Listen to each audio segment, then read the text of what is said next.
نحمده ونصلي على رسوله الكريم اما بعد فاعوذ بالله من الشيطان الرجيم بسم الله الرحمن الرحيم رب اشرح لي صدري ويسر لي امري واحلل عقدة من لساني يفقهوا قولي۔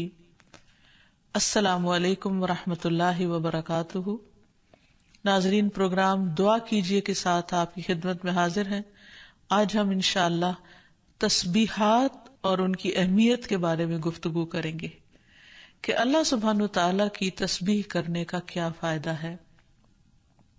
اس بارے میں ایک حدیث آتی ہے، ابو ذر رضی اللہ عنہ نے عرض کیا، یا رسول اللہ صلی اللہ علیہ وسلم، میرے ماں باپ آپ پر قربان، اللہ عز و جل کو کون سا کلام زیادہ پسند ہے؟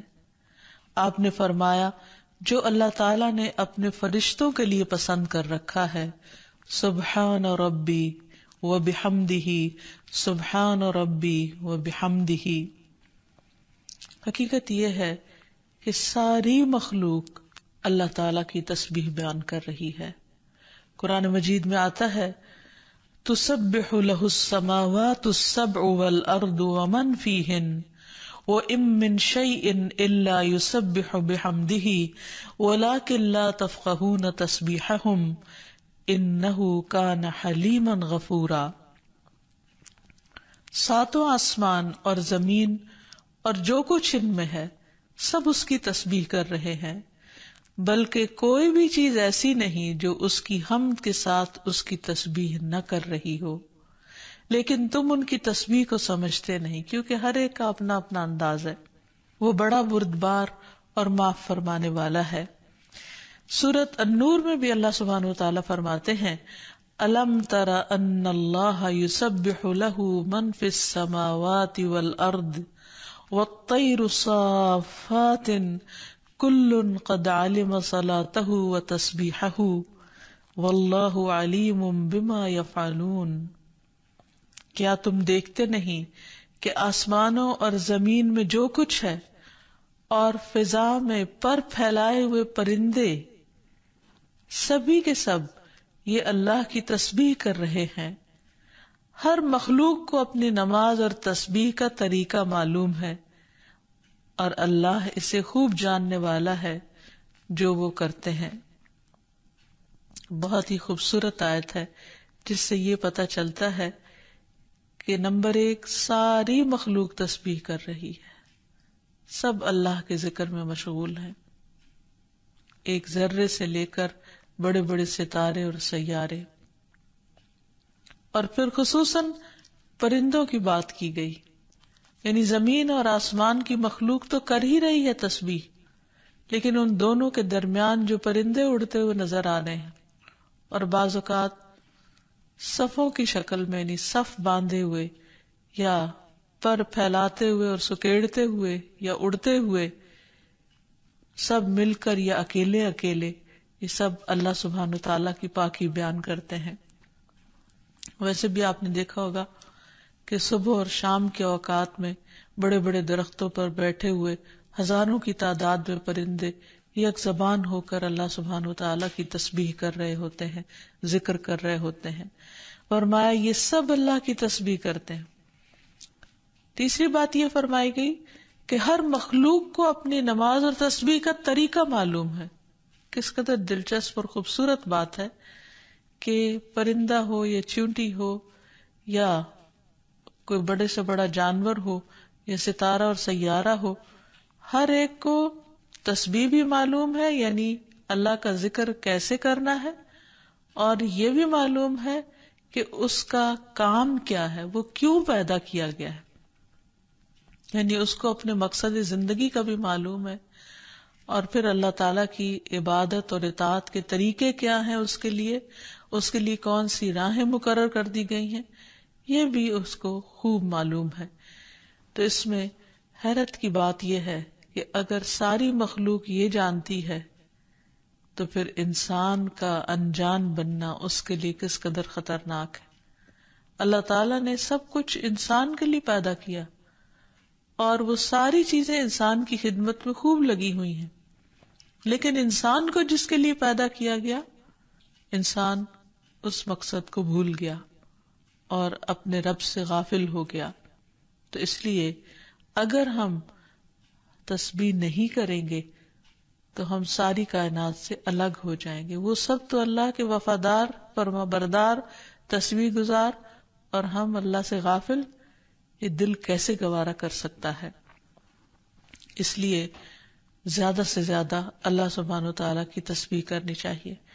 ایک حدیث سے یہ بھی پتہ چلتا ہے کہ چیونٹیاں بھی اللہ کی تسبیح کرتی ہیں. جب ایک موقع پر کسی نے چیونٹیوں کو جلا دیا تو اللہ سبحانہ وتعالیٰ نے ان سے یہی کہا کہ تم نے گروہوں میں سے ایک ایسے گروہ کو جلا دیا جو اللہ کی تسبیح بیان کرتا ہے، اور ویسے بھی آگ کا عذاب اللہ کے سوا کسی اور کو دینے کا حق نہیں.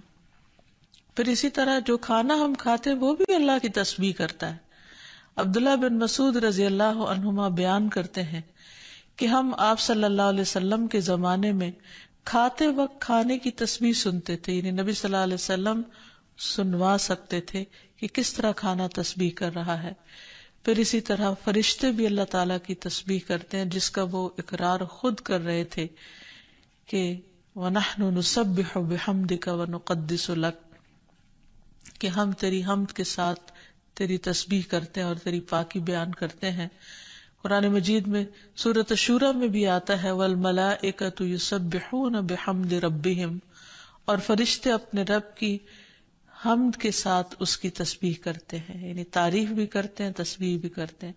تسبیح کا مطلب ہوتا ہے اللہ تعالیٰ کو ہر عیب اور نقص سے پاک قرار دینا، اور حمد ہوتا ہے اللہ تعالیٰ کی تعریف بیان کرنا، یعنی اس کی خوبیوں پر اور اس کے کمالات پر اس کی تعریف کرنا. پھر اسی طرح وہ فرشتے جو عرش کو اٹھائے ہوئے ہیں وہ بھی اللہ تعالیٰ کی تسبیح کرتے رہتے ہیں. الذین یحملون العرش ومن حولہ یسبحون بحمد ربہم، جو فرشتے عرش اٹھائے ہوئے ہیں اور جو اس کے ارد گرد ہیں سب اپنے پروردگار کی حمد کے ساتھ اس کی تسبیح کرتے ہیں. ایک اور جگہ پر آتا ہے وَتَرَى الْمَلَائِكَةَ حَافِّينَ مِنْ حَوْلِ الْعَرْشِ يُسَبِّحُونَ بِحَمْدِ رَبِّهِمْ. نیز اس دن آپ دیکھیں گے، یعنی قیامت کے دن، کہ فرشتے عرش کے گرد حلقہ باندھے اپنے پروردگار کی تعریف کے ساتھ تسبیح کر رہے ہیں. پھر اسی طرح بعض مواقع پر جب وحی نازل ہوئی تو نزول وحی کے وقت حاملین عرش سے لے کر تمام انسانوں کے فرشتوں نے تسبیح کی. یعنی انسان کی ہدایت کے لیے اتنی بہترین کتاب اتاری جا رہی تھی. اور تسبیح فرشتوں کی خوراک بھی ہے. یعنی جیسے ہم انسان کھانا پینا کرتے ہیں، اسی طرح فرشتوں کو کسی مادی چیز کے کھانے کی ضرورت نہیں ہوتی، وہ ان کی تسبیح جو ہے وہی خوراک ہے. اس بارے میں حضرت عائشہ کہتی ہیں کہ میں نے نبی صلی اللہ علیہ وسلم سے پوچھا کہ دجال کے زمانے میں ایمان والوں کا کھانا کیا ہوگا. یعنی اتنا فتنے کا دور ہوگا اور ہر شخص چھپ جائے گا اور چاہے گا کہ وہ اس فتنے سے بچ جائے، تو پھر وہ کیا کھائے گا؟ آپ نے فرمایا جو فرشتوں کا ہے، یعنی تسبیح، تکبیر، تحمید، تحلیل، یعنی اللہ تعالیٰ کی حمد و ثنا کرنا، اللہ کا ذکر کرنا. اور تسبیح کیوں نہ کی جائے؟ کیونکہ اللہ سبحانہ تعالیٰ نے قرآن مجید میں اپنے حبیب محمد صلی اللہ علیہ وسلم کو بارہا تسبیح بیان کرنے کا حکم دیا ہے. فرمایا فسبح بسم ربک العظیم، سو اپنے بہت عظمت والے رب کے نام کی تسبیح کیا کریں. پھر ہے سبح اسم ربک الاعلی، اپنے رب کے نام کی تسبیح کریں جو سب سے بلند ہے. پھر ہے فسبح بحمد ربک وکن من الساجدین، پس اپنے رب کی حمد کے ساتھ تسبیح کریں اور سجدہ کرنے والوں میں سے ہو جائیں. پھر نبی صلی اللہ علیہ وسلم کو ایک اور جگہ پر صبح و شام اللہ تعالیٰ کی تسبیح کرنے کا حکم دیا گیا. سورۃ طٰہٰ میں اللہ تعالیٰ فرماتے ہیں سو اس پر صبر کرو جو وہ کہتے ہیں، اور سورج طلوع ہونے سے پہلے اور اس کے غروب ہونے سے پہلے اپنے رب کی حمد کے ساتھ تسبیح کرو، اور رات کے کچھ اوقات میں بھی پس تسبیح کرو، اور دن کے کناروں میں بھی، تاکہ تم خوش ہو جاؤ. یعنی خوشی کا راز، اطمینان اور سکون کا راز اللہ تعالیٰ کی تسبیح کرنے میں ہے، جو ذکر کا ایک بہترین طریقہ ہے، اور یہ ایمان والوں کی علامت بھی ہے.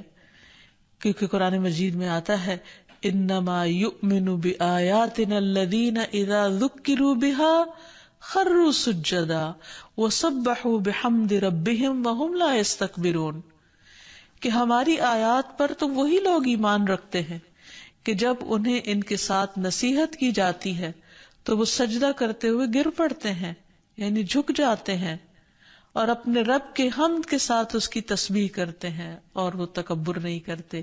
یعنی یہ ہوتی ہے مومن کی شان کہ وہ اللہ کی تعریف میں کھویا ہوتا ہے، اللہ کی پاکیزگی بیان کرتا ہے، وہ اپنے رب کی قدر کو پہچانتا ہے اور اپنے کوتاہیوں کو اور اپنی غلطیوں کو، اسی لیے وہ اللہ تعالیٰ کی پاکی بیان کرتا ہے اور اپنے قصور کا اعتراف کرتا ہے، اور اس کی زبان اللہ کے ذکر سے تر رہتی ہے۔ پھر اسی طرح یہ ہے کہ تسبیح تمام مخلوق کے رزق کی کنجی بھی ہے۔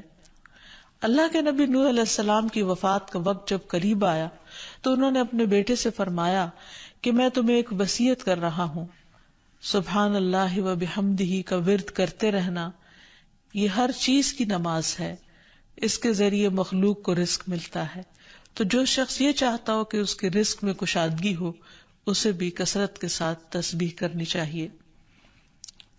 جیسے اللہ تعالیٰ قرآن مجید میں حکم بھی دیتے ہیں، یا ایھا الذین آمنوا اذکروا اللہ ذکرا کثیرا وسبحوہ بکرۃ واصیلا، اے ایمان والو اللہ کو بکثرت یاد کیا کرو اور صبح و شام اس کی تسبیح بیان کیا کرو۔ یعنی انسان کو خاص طور پر صبح اور شام کے اوقات میں تسبیح کرنی چاہیے، جس کی تفصیل احادیث میں ہمیں ملتی ہے۔ رسول اللہ صلی اللہ علیہ وسلم خود بھی کثرت کے ساتھ سبحان اللہ و بحمدہ استغفر اللہ و اتوب الیہ کثرت سے پڑھا کرتے تھے کہ پاک ہے اللہ اور اس کی تعریف کے ساتھ، اور میں اللہ تعالیٰ سے بخشش طلب کرتا ہوں اور میں اس کی طرف توبہ کرتا ہوں۔ پھر اسی طرح تسبیح اہل جنت کی پکار بھی ہوگی، دعواہم فیہا سبحانک اللہم، کہ ان کی پکار وہاں ہوگی کہ اے اللہ تو پاک ہے ہر عیب سے، ہر کمی کوتاہی سے، ہر نقص سے، یعنی تو بے عیب ہے، منزہ ہے۔ اور یہ اللہ سبحانہ وتعالیٰ کو نہایت پسند ہے کہ اس کی کوئی مخلوق اس کی پاکی بیان کرے، کیونکہ وہ اس کا مستحق ہے، وہ ہے ہی پاک۔ پھر یہ ہے کہ اہل جنت بھی صبح و شام اللہ تعالیٰ کی تسبیح بیان کریں گے، اس لیے ضروری ہے کہ انسان یہ سلسلہ دنیا سے ہی شروع کر دے۔ اہل جنت کی تسبیح جو ہے وہ ان کے سانسوں میں جاری کر دی جائے گی، اور پھر جو لوگ اللہ تعالیٰ کی تسبیح نہیں کرتے وہ دراصل بد نصیب ہیں، کیونکہ وہ اتنی بڑی خیر سے محروم ہو رہے ہیں جو دنیا میں ان کے لیے